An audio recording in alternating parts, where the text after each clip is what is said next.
அன்பான தேவ ஜனங்களுக்கு மேய்ப்பெரும் இரட்சகருமான இயேசு கிறிஸ்துவின் இனிய நாமத்தில் நல்வாழ்த்துகள்.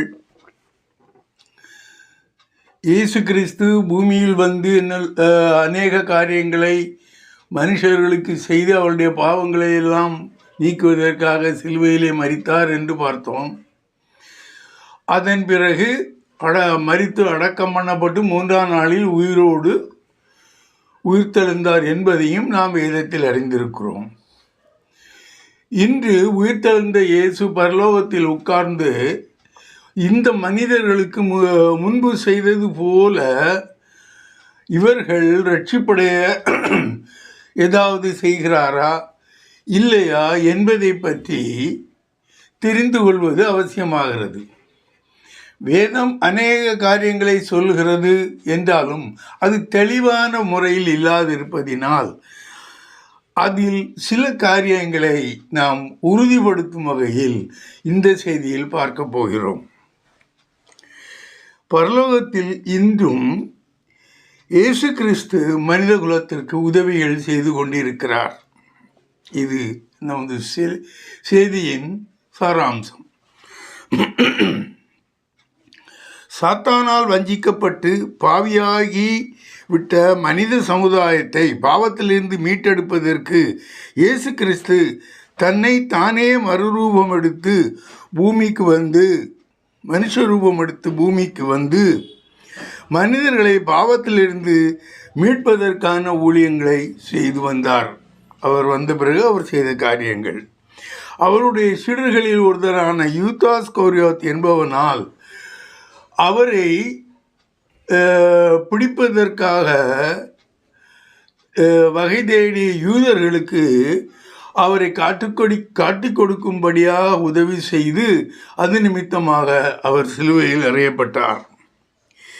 சிலுவையிலே மரித்த இயேசு கிறிஸ்து 3ஆம் நாளில் உயிர்த்தெழுந்து தேவனுடைய வலது பாரிசத்தில் வீற்றிருக்கிறார் என்று வேதம் சொல்வது எல்லாம் நாம் அறிவோம். இந்த செய்தியில் குறிப்பாக 2 காரியங்களை பற்றி நாம் பேசப் போகிறோம்.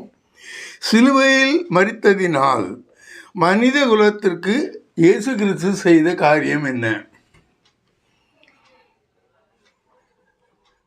2வதாக பரலோகத்தில் இருக்கும் இயேசு கிறிஸ்து தன் விசுவாசிகளுக்கு செய்து கொண்டிருக்கும் விசேஷித்த காரியங்கள் என்ன என்பதை தேவ வசனங்களின் அடிப்படையில் நாம் இன்று தியானிக்கப் போகிறோம். இந்த செய்தியின் மூலமாக முதலாவதாக இயேசு கிறிஸ்து சிலுவையில் மரித்ததின் மூலம் தன்னை விசுவாசிப்பவர்களுக்கு தன் விசுவாசிகளுக்கு அவர் செய்தது என்ன என்பதை சுருக்கமாக பார்க்கலாம்.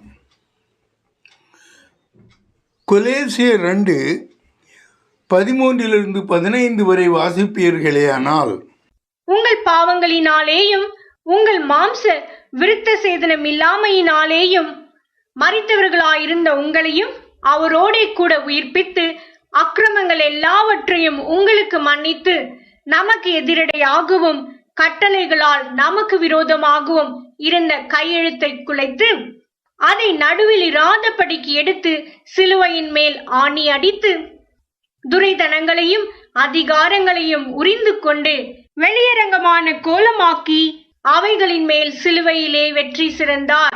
இந்த வசனங்கள் பூமியிலே அவர் செய்த காரியங்களை சுருக்கமாக நமக்கு வெளிப்படுத்துகிறது. என்னெல்லாம் வெளிப்படுத்துகிறது? பாவங்களையும் அக்கிரமங்களையும் அவர் மன்னித்தார். விருத்த சேதனம் இல்லாதிருப்பதினால் உண்டான பாவங்களை அவர் மன்னித்தார். சுவிசேஷத்துக்கு எதிரடையாக செயல்படும் நியாயப்பிரமாணத்தை அவர் நீக்கிவிட்டார். சாத்தானின் துரைத்தனங்களையும் அதிகாரங்களையும் அவர் பறித்து கொண்டார்.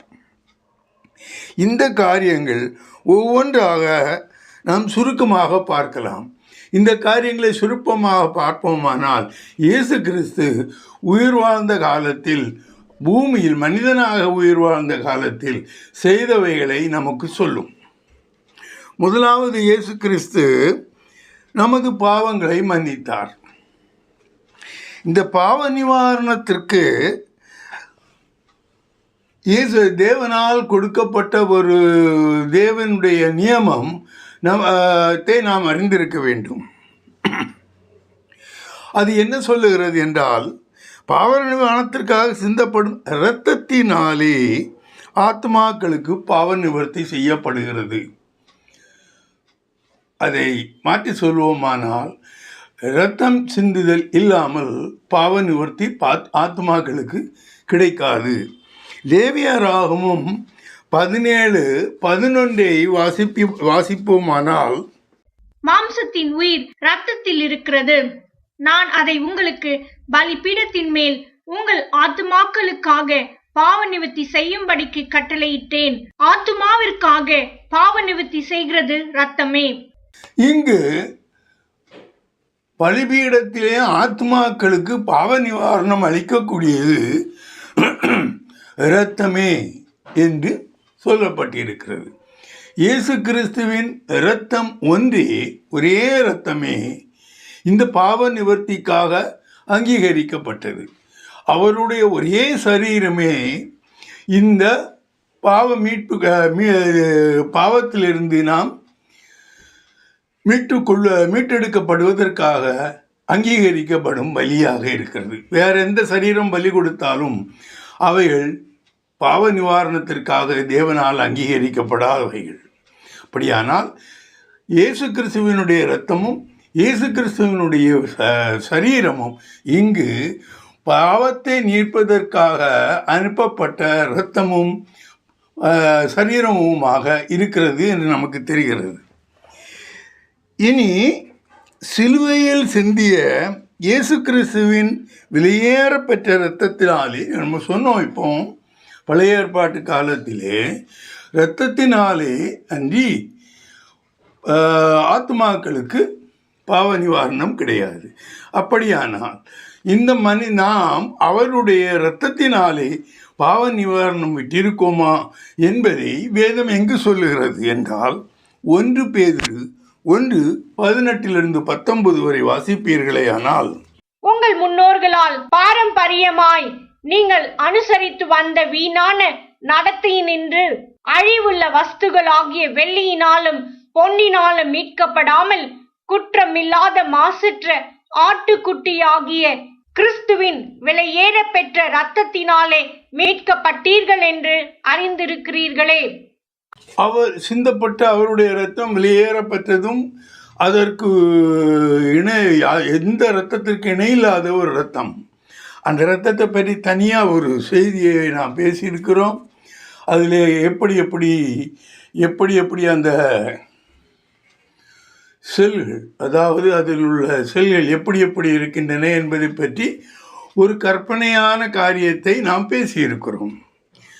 அந்த பகுதிக்கு செல்லாமல் அடுத்ததாக சரீரம் பலியிட்டதினால் நமக்கு கிடைத்த காரியத்தை பார்க்கலாம். பாவம் செய்யாத கிறிஸ்து இயேசு நமக்காக பாவமாக்கப்பட்டு நம்முடைய பாவங்களை சிலுவையிலே சுமந்தார் என்று சொல்லப்பட்டிருக்கிறது. வாசியங்கள் 1 பேதுரு 2:22-24 வரை. அவர் பாவம் செய்யவில்லை, அவருடைய வாயிலே வஞ்சனை காணப்படவும் இல்லை. அவர் வையப்படும் போது பதில் வையாமலும் பாடுபடும் போது பயமுறுத்தாமலும் நியாயமாய் தீர்ப்பு செய்கிறவருக்கு தம்மை ஒப்புவித்தார். நாம் பாவங்களுக்கு செத்து நீதிக்கு பிழைத்திருக்கும்படிக்கு அவர் தாமே தமது சரீரத்திலே நம்முடைய பாவங்களை சிலுவையின் மேல் சுமந்தார். அவருடைய தழும்புகளால் குணமானீர்கள். நம் பாவங்களுக்கு செத்து நீதிக்கு பிழைத்திருக்கும்படிக்கு அவர் தாமே தமது சரீரத்தில், இரத்தம் சிந்தியாகிவிட்டது, தமது சரீரத்தில் நம்முடைய பாவங்களை சிலுவையிலே சுமந்தார். பாவங்களை தன்னுடைய சரீரத்திலே சுமந்தார். தம்முடைய இரத்தத்தினாலே அந்த பாவங்களை அவர் நிவர்த்தி செய்து விட்டார். இது புரிந்து கொள்வதற்கு வசதியாக இருக்கும். இனி அடுத்ததாக இயேசு கிறிஸ்து எல்லா ஜனங்களுடைய பாவங்களை மன்னித்து விட்டார். ஆனால் இயேசு கிறிஸ்துவின் வழி நடந்து அவரிலே நிலைத்திருப்பவர்களுக்கு மட்டுமே அதன் பலன் வருகிறது. அவர் எல்லா பாவங்களும் எல்லாருடைய பாவங்களையும் மன்னித்து விட்டார். குறிப்பாக அவர் சிந்தப்பட்ட ரத்தம் ஒரு ஆளுக்கு மட்டும் போய் இவனுடைய பாவம் என்று மன்னிக்கவில்லை. மனிதர்களுடைய எல்லா பாவங்களையும் அந்த இரத்தம் மன்னித்தது. ஆனாலும் யார் அந்த இரத்தத்தின் மேலும் அந்த சரீரத்தின் மேலும் விசுவாசம் வைக்கிறார்களோ, அதாவது இயேசு கிறிஸ்துவின் இரத்தமும் சரீரமும் என்னை பாவத்திலிருந்து மீட்டெடுக்கும் என்று விசுவாசிக்கிறார்களோ, அவர்களுக்கு மட்டுமே இந்த பலியினால் உண்டான மீட்பு உரித்ததாகிறது. 1 யோவான் 2:2-6 வரை வாசிப்பீர்களேயானால், நம்முடைய பாவங்களை நிவர்த்தி செய்கிற கிருபாதார பலி அவரே. நம்முடைய பாவங்களை மாத்திரமல்ல, சர்வ லோகத்தின் பாவங்களையும் நிவர்த்தி செய்கிற பலியாயிருக்கிறார். அவருடைய கற்பனைகளை நாம் கை கொள்ளுகிறவர்களானால் அவரை அறிந்திருக்கிறோம் என்பதை அதனால் அறிவோம். அவரை அறிந்திருக்கிறேன் என்று சொல்லியும் அவருடைய கற்பனைகளை கை கொள்ளாதவன் பொய்யனாயிருக்கிறான், அவனுக்குள் சத்தியம் இல்லை. அவருடைய வசனத்தை கை கொள்ளுகிறவனிடத்தில் தெய்வ அன்பு மெய்யாக பூரணப்பட்டிருக்கும். நாம் அவருக்குள் இருக்கிறோம் என்பதை அதனாலே அறிந்திருக்கிறோம். அவருக்குள் நிலைத்திருக்கிறேன் என்று சொல்லுகிறவன் அவர் நடந்தபடியே தானும் நடக்க வேண்டும். பாவம் எல்லாருக்கும் மன்னிக்கப்பட்டது. ஆனால் யார் அவரோடு நிலைத்திருக்கிறார்களோ, அவர் சொன்ன கட்டளையின்படி நடக்கிறார்களோ, அந்த அவருடைய வார்த்தைகளை நிலைத்திருக்கிறாரோ, அவர்களுக்கு மட்டுமே இது உரித்தானதாக இருக்கிறது என்று இங்கு சொல்லப்பட்டிருக்கிறது. இதுவரை நாம் பாவங்களை மன்னித்தார் என்பதை பார்த்தோம். இனி இயேசு கிறிஸ்து நம்மை பாவங்களைப் போல அக்கிரமங்களை மீட்டு கொண்டார், நம்மை சுத்திகரிக்கும் போட்டு தம்மை தாமே ஒப்புக் கொடுத்தார். பாவங்கள் வேறு, அக்கிரமங்கள் வேறு. பாவங்கள்ங்கிறது ஐடியாலஜிக்கல் பாவம். நான் ஒருவனை கொலை செய்ய போகிறேன் என்பது ஒரு பாவ சிந்தனை. அதை நான் செயல்படுத்தும் பொழுது நான் ஒரு அக்கிரமக்காரனாகி விடுகிறேன். அக்கிரமங்கள் என்பது அதனுடைய செயல் மூலமாக வெளிப்படும். அங்கு கிரியைகள் இல்லாமல் இருந்தால் அக்கிரமம் தெரிவதில்லை.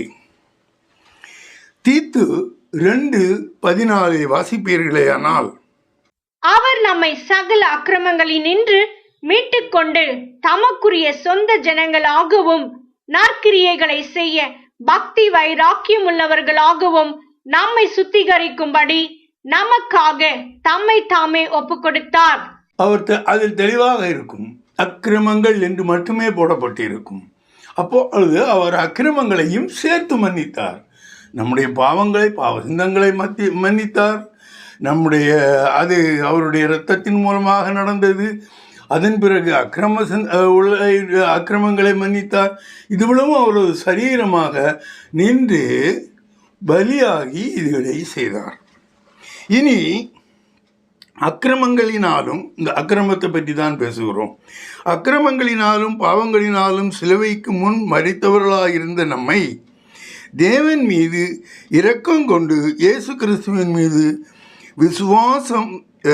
விசுவாசத்தினால் அவருடைய கிருபையினாலே ரட்சிக்கப்பட்டீர்கள். எப்படி அவருடைய அந்த இரத்தம் சிந்துதலினாலே எப்படி அவர் நம்மை ரட்சித்தார் என்றால் அதிலிருந்து முற்றமாக நாம் ஜெயம் கொண்டோம் என்பதுதான் அர்த்தம். பாவத்திலிருந்து மீட்கப்பட்டு நாம் ரட்சிக்கப்பட வேண்டும். பாவத்தினால் மீட்கப்பட்டு பிறகு ரட்சிப்படைய கூடிய அளவிற்கு நாம் நம்முடைய வாழ்க்கை முறைகளையும் நம்முடைய சரீரங்களையும் செயல்படுத்த வேண்டும். அப்பொழுதுதான் ரட்சிப்பு வரும். ரட்சிப்பு என்பது ஒரு குறிப்பிட்ட காரியங்களை குறித்து சொல்வதில்லை. ஆனால் வேதத்தில் ரட்சிப்பு என்பது பாவத்திலிருந்து ரட்சிப்பு, பாவத்திலிருந்து விடுதலை, அதிலிருந்து நாம் விடுதலையாக்கப்பட்டு விட்டோம் என்பதை குறிப்பதாக நமக்கு வேதம் சொல்லுகிறது. வாசியுங்கள் எபேசியர் 2:1-9 வரை. அக்கிரமங்களினாலும் பாவங்களினாலும் மரித்தவர்களாயிருந்த உங்களை உயிர்ப்பித்தார். அவைகளில் நீங்கள் முற்காலத்திலே இவ்வுலக வழக்கத்திற்கேற்றபடியாகவும் கீழ்ப்படியாமையின் பிள்ளைகளிடத்தில் இப்பொழுது கிரியை செய்கிற ஆகாயத்து அதிகார பிரபுவாகிய ஆவிக்கேற்றபடியாகவும் நடந்து கொண்டீர்கள். அவர்களுக்குள்ளே நாம் எல்லாரும் முற்காலத்திலே நமது மாம்ச இச்சையின் படியே நடந்து நமது மாம்சமும் மனசும் விரும்பினவைகளை செய்து சுபாவத்தினாலே மற்றவர்களைப் போல கோபாக்கினையின் பிள்ளைகளாயிருந்தோம். தேவனோ இரக்கத்தில் ஐஸ்வர்யமுள்ளவராய் நம்மில் அன்பு கூர்ந்த தம்முடைய மிகுந்த அன்பினாலே அக்கிரமங்களில் மரித்தவர்களாய் இருந்த நம்மை கிறிஸ்துவுடனே கூட உயிர்ப்பித்தார். கிருபையினாலே ரட்சிக்கப்பட்டீர்கள். கிறிஸ்து இயேசுவுக்குள் அவர் நம்மிடத்தில் வைத்த தயவினாலே நம்முடைய கிருபையின் மகா மேன்மையான ஐஸ்வர்யத்தை வருங்காலங்களில் விளங்க செய்வதற்காக கிறிஸ்து இயேசுவுக்குள் நம்மை அவரோடே கூட எழுப்பி உன்னதங்களிலே அவரோடே கூட உட்காரவும் செய்தார். கிருபையினாலே விசுவாசத்தை கொண்டு ரட்சிக்கப்பட்டீர்கள். இது உங்களால் உண்டானதல்ல, இது தேவனுடைய ஈவு. ஒருவரும் பெருமை பாராட்டாதபடிக்கு இது கிரியைகளினால் உண்டானதல்ல. இதுல முக்கியமான ஒரு கருத்து என்னவென்றால், கிருபையினால் அல்ல, நீங்கள் கிரியையினால் அல்ல, கிருபையினாலே நீங்கள் ரட்சிக்கப்பட்டீர்கள். கிரியை என்பது ஒவ்வொரு மனிதனும் அவனுடைய சுய எண்ணத்தின்படி செய்கிற காரியங்கள். அது தேவனுடைய அந்த உபதேசத்திற்கு ஒத்து போகலாம், ஒத்து போகாமலும் இருக்கலாம். ஆகையால் அந்த கிரியை என்பது அவன் அந்த தேவனுக்கு ஒத்து போகாமல் இருந்து செய்வதினால் அது கிரியையும் கிருபையும் ஒன்று அல்ல. ஆனால் கிருபையோ உங்களுக்கு ரட்சிப்பை தருகிறது.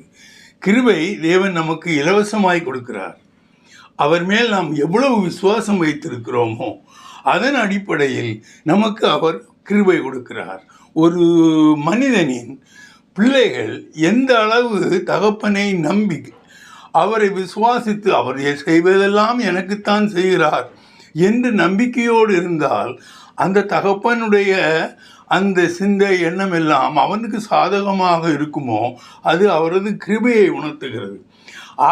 ஆனாலும் அவர் அந்த தகாத காரியங்களை செய்த மகனை வெறுத்து விடுவதில் வெளியே தள்ளி விடுவதில்லை. அதுபோல கிரியைகளை செய்கிறவர்கள் அதற்குரிய காரியங்களை, அதுக்குள்ள வெகுமதிகளையும் அதற்குள்ள கூலியையும் அவர்கள் பெற்றுக்கொள்ளுகிறார்கள். என்றாலும் கிருபை அவர்களுக்கு இல்லாதிருப்பதினால் ரட்சிப்படைய முடியாமல் இருக்கிறார்கள் என்பதை இதுவரை நீங்கள் வாசித்த இந்த வசனம் மூலம் அறியலாம்.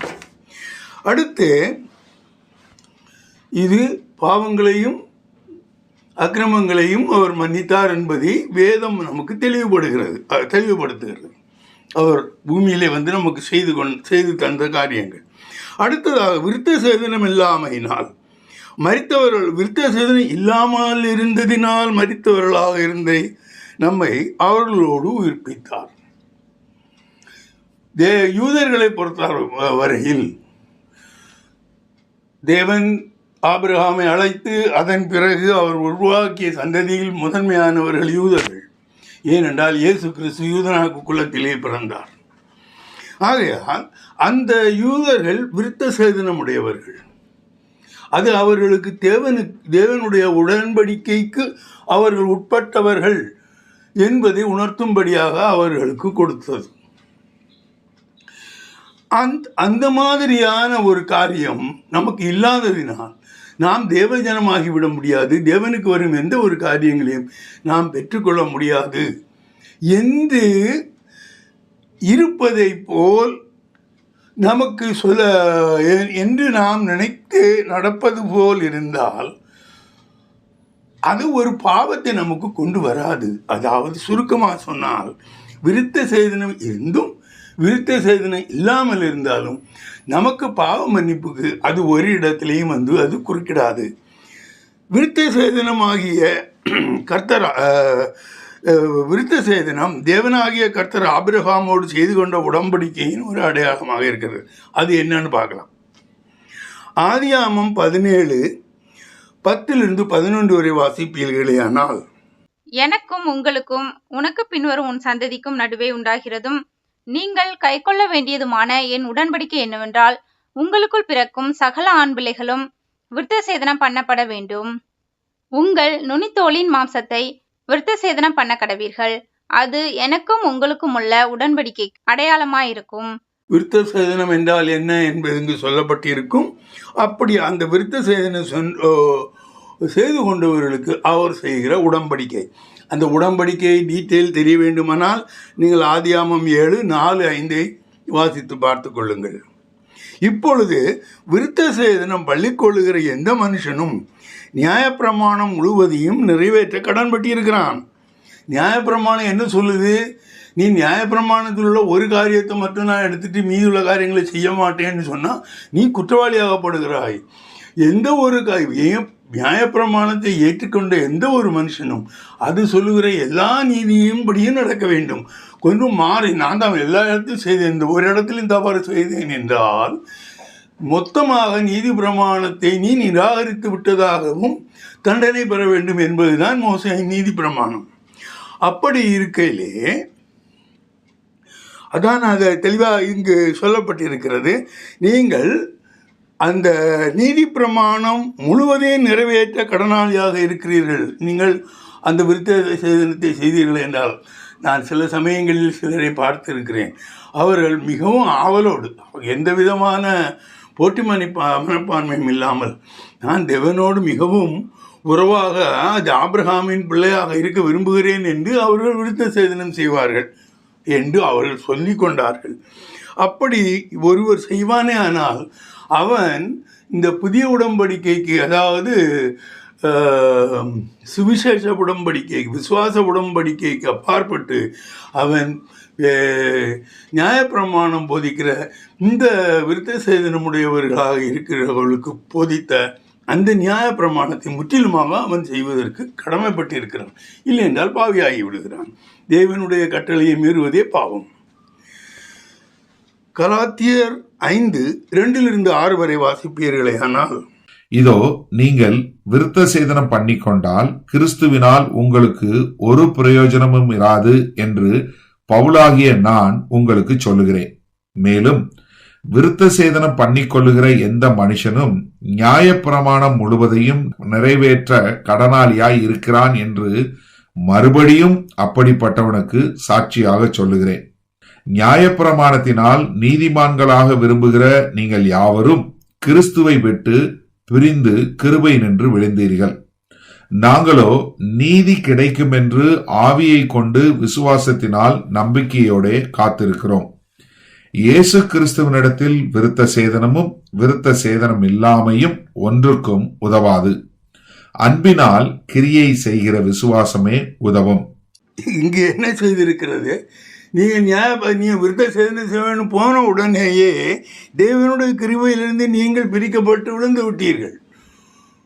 ஆகையினால் அந்த நியாய பிரமாணத்தை நீங்கள் கை கொள்வதனாலோ, அதில் சொல்லப்பட்டிருக்கிற அந்த விருத்த சேதனத்தை கை கொள்வதனாலோ நீங்கள் எந்த நீதிமானும் ஆக முடியாது என்று இங்கு சொல்லப்பட்டிருக்கிறது.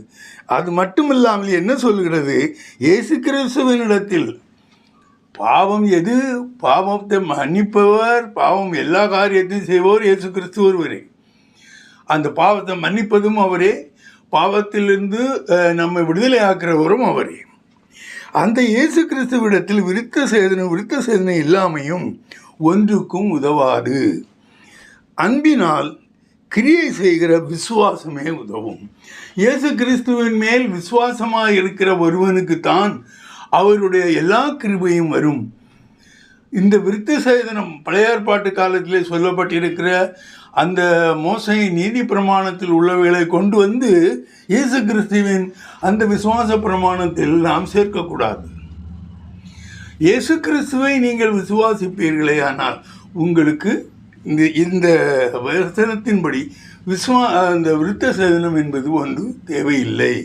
ஆகையினால் அவர் பலியானதின் மூலமாக அந்த விசுவாச பிரமாணத்தினால் வருகிற பாவத்தை அவர் நீக்கிவிட்டார். இனி அடுத்ததாக என்ன சொல்லப்பட்டிருக்கிறது?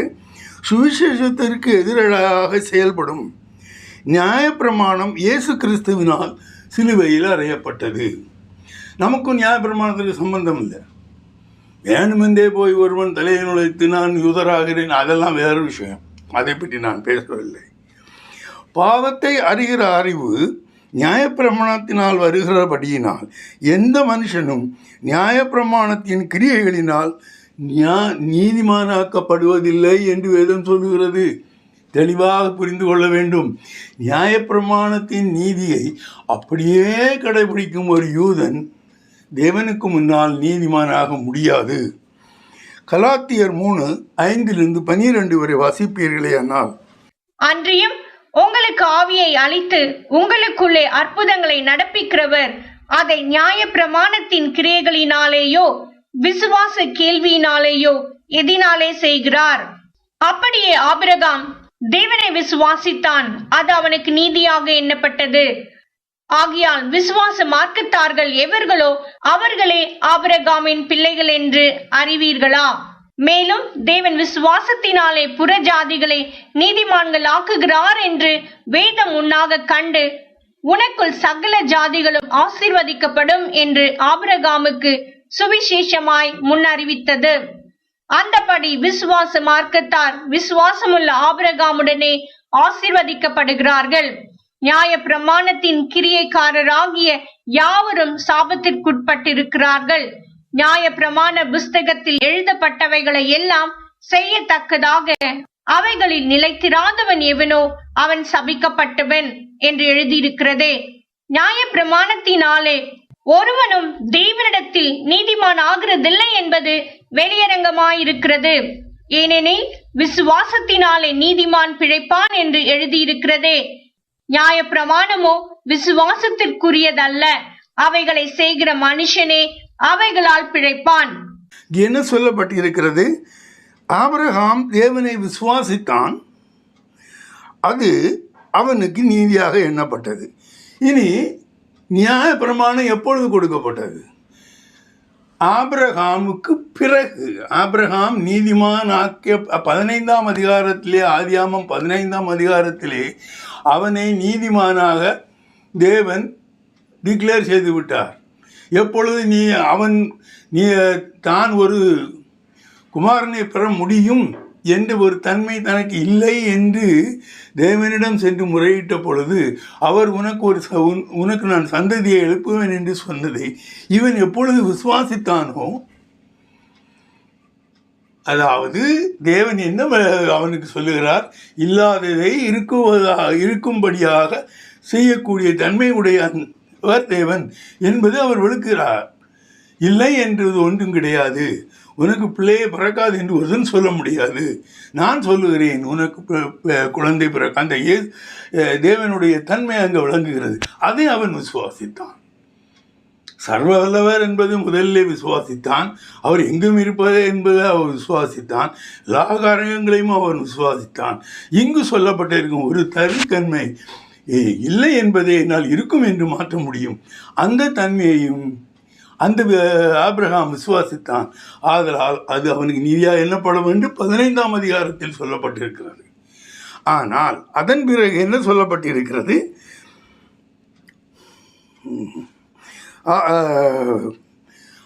ஆகையால் அந்த அவன் சந்ததி வந்த பிறகு ஈசாவுக்கு பிறகு பிள்ளைகள் பிறந்த பிறகு வந்தது தான், அந்த சந்ததி அளவிலே வந்தது தான் மோசே. அந்த மோசையினால் கொடுக்கப்பட்டது தான் நியாயப்பிரமாணம். இப்போ நியாயப்பிரமாணம் கொடுக்கப்பட்டது ஒரு குறிப்பிட்ட சந்ததியாருக்கு. தேவன் விசுவாசத்தின் ஆபிரகாமின் சந்ததியாருக்கு. அவர்களுக்கு நியாயப்பிரமாணம் கொடுக்கப்படும் முன்னே அவன் ஆக்கப்படுகிறான். எதனால் நீதிமான் ஆகிறான்? விசுவாசத்தினால் நீதிமான் ஆகிறான். இன்று நம்ம அப்படித்தானே இருக்கோம். நமக்கு நீதி பிரமாணம் கிடையாது, நமக்கு யாரும் நீதி பிரமாணம் கொடுக்கல. ஆனால் விசுவாசத்தின் மூலமாக எப்படி ஆபிரகாம் நீதிமான் ஆனானோ அப்படி நாமும் நீதிமானாக வேண்டும் அல்லவா? அதைத்தான் இங்கு சொல்லப்பட்டிருக்கிறது. இங்கு ஒரு வார்த்தை சொல்லப்பட்டிருக்கும். ஆகையால் விசுவாச மார்க்கத்தார் எவர்களோ, இந்த விசுவாச மார்க்கத்தாரை பற்றி அடுத்ததாக நான் ஒரு செய்தி கொடுக்கிறேன். விசுவாச மார்க்கத்தார் எவர்களோ அவர்களே ஆபிரகாமின் பிள்ளைகள். அங்கே அவர் அவருடைய சந்ததியிலே ஒரு இது உண்டாக்கினார். தேவன் என்னுடைய பிள்ளைகள், நீங்கள் யோவானை வாசித்து பார்ப்பீர்களே, ஆனால் 1ஆம் அதிகாரம் 12-13 தேவனுடைய புத்திரராக இருக்கிறார்கள் சொல்லிவிடுவார். ஆகையால் யார் யார் ஆவியிலே ஆபிரகாமை போல விசுவாசிக்கிறார்களோ அவர்களுக்கு இந்த நியாயப்பிரமாணம் ஒன்றும் கிடையாது. அவர்கள் தேவனுடைய பிள்ளைகளாகி விடுகிறார்கள். இதுதான் இதனுடைய கண்டென்ட். ஆகையினாலே நியாயப்பிரமாணம் என்பது ஒன்றில்லை. இந்த நியாயப்பிரமாணம் யார் யார் சிலுவையை விசுவாசிக்கிறார்களோ அவர்களுக்கு இல்லை என்பதை வருத்தும்படியாக இந்த நியாயப்பிரமாணம் சிலுவையில் இயேசு கிறிஸ்துவோடு அறையப்பட்டது என்று சொல்லப்பட்டிருக்கும். அப்போ நியாயப்பிரமாணத்தை பற்றி விசுவாச என்ன விருத்த சேதனம், நியாயப்பிரமாணம் தெளிவாக சொல்ல வேண்டுமானால் பவுலுடைய ரோமருக்கு எழுதிய நிருபத்தில் 10வது அதிகாரத்தின் 4வது வசனத்தை வாசியுங்கள். விசுவாசிக்கிற எவனுக்கும் நீதி உண்டாகும்படியாக கிறிஸ்து நியாயப்பிரமாணத்தின் முடிவாயிருக்கிறார். தெளிவாக அவர் கிளியராக சொல்லிட்டார். அது இந்த எப்பொழுது சிலுவையில் அறையப்பட்டதோ, எப்பொழுது விசுவாசம் வெளிப்பட்டதோ, எப்பொழுது விசுவாசத்தின் மூலமாக உங்களுக்கு ரட்சிப்பு என்று சொல்லப்பட்டதோ அப்பொழுது நியாயப்பிரமாணம் உங்களிடமிருந்து விடுபட்டு விட்டது. எப்பொழுது புதிய ஏற்பாடு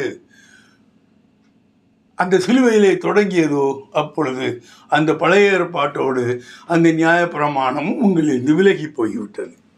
இனி இயேசு கிறிஸ்துவினால் சாத்தான் சிலுவையிலே தோற்கடிக்கப்பட்டான். அது சொல்லப்பட்டிருக்கிறது. எல்லா அதிகாரங்களையும் துரைத்தனங்களையும் புரிந்து கொண்டு என்று சொல்லப்பட்டிருக்கும். இயேசு கிறிஸ்து சிலுவையிலே செய்த காரியங்கள், அதாவது அவர் எடுத்துக்கொண்ட அவருடைய பலியினால் சாத்தானை தோற்கடித்தார். எந்த விதங்கள் எல்லாம் 2-3 விதங்களும் ஒவ்வொன்றையும் சொல்கிறான்.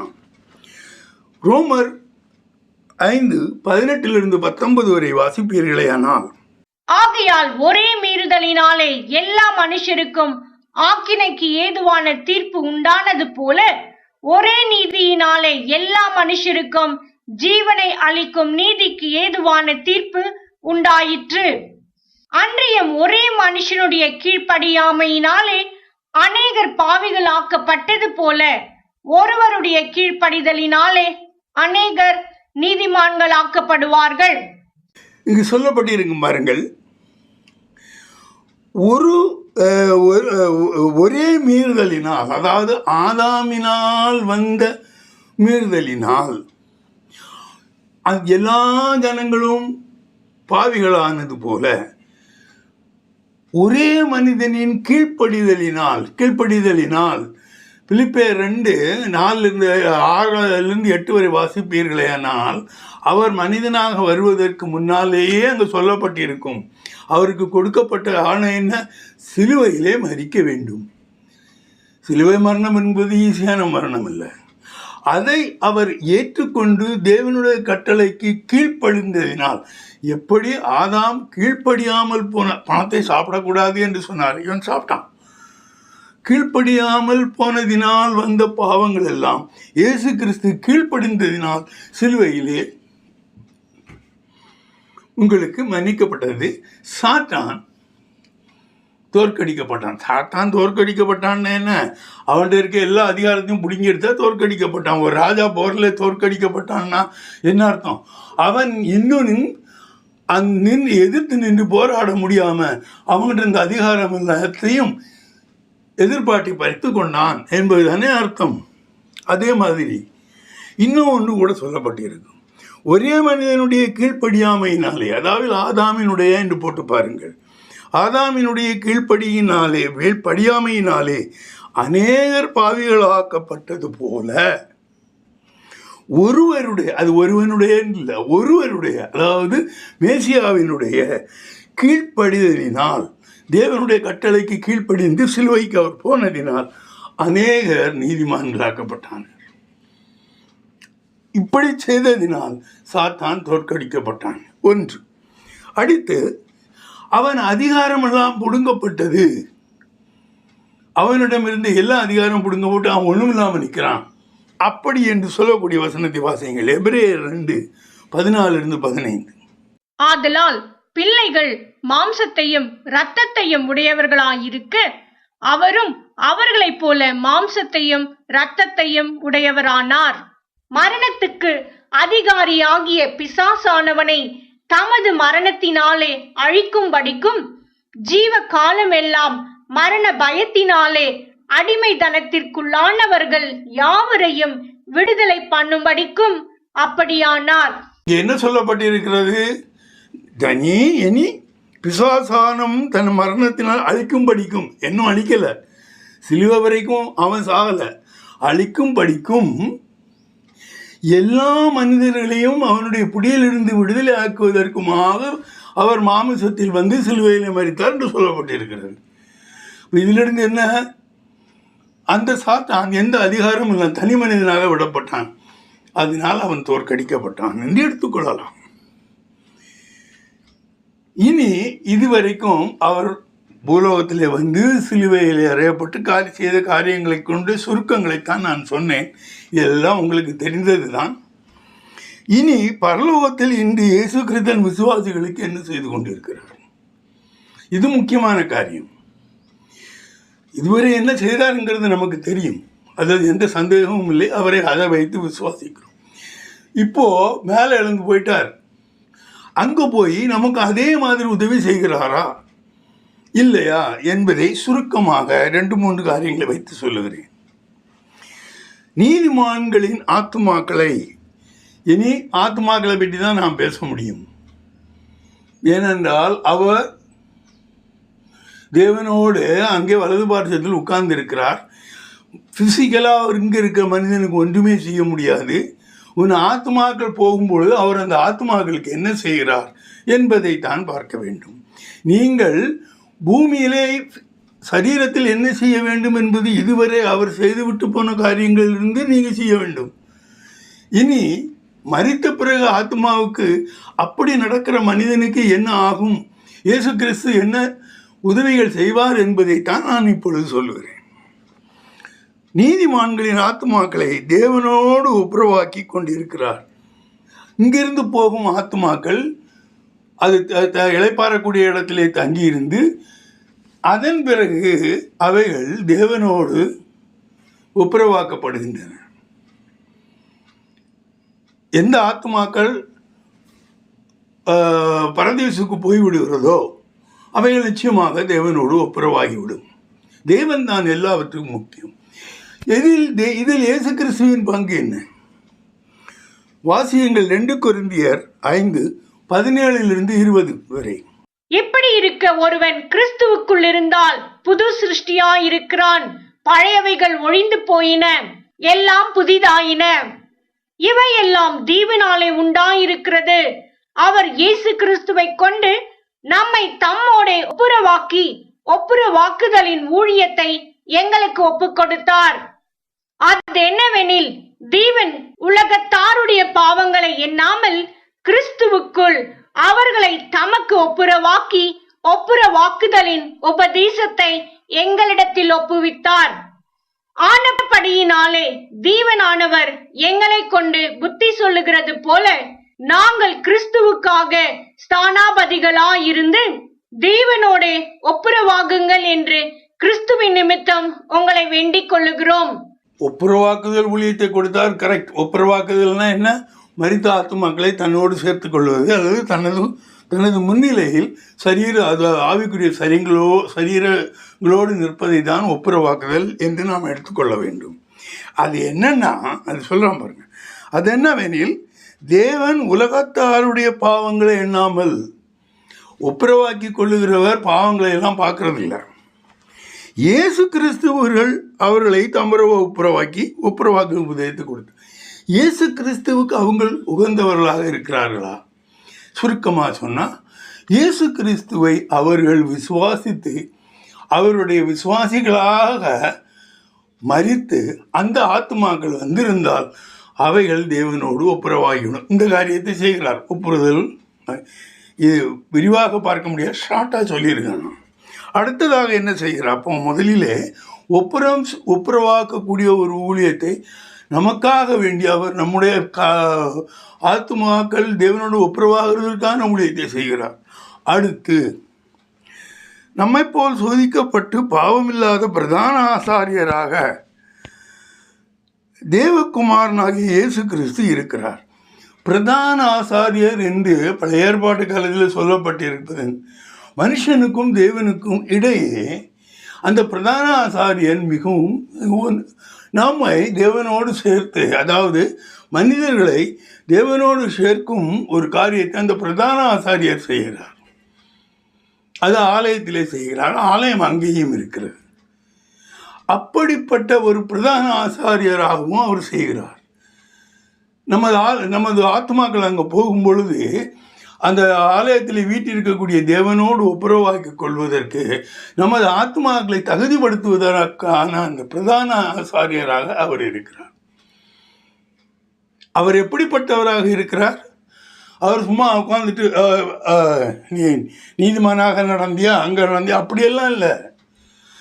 அவர் மனிதனாக இருந்த பொழுது நம்ம போலவே உபாதிக்கப்பட்டவர், நம்ம போலவே பாட அனுபவித்தவர், நம்ம போலவே சோதனைக்குள்ளாக்கப்பட்டவர். ஆகையால் ஒரு ஆத்மா அங்கு போகும் பொழுது அந்த ஆத்மா அனுபவித்த பாடுகளை வைத்து அவர் நம்மை தேவனுக்கு முன்னால் போவதற்கு அவர் நம்மை தகுதிப்படுத்துகிறார் என்று சொல்லுகிறார். அப்படின்னா முதல்ல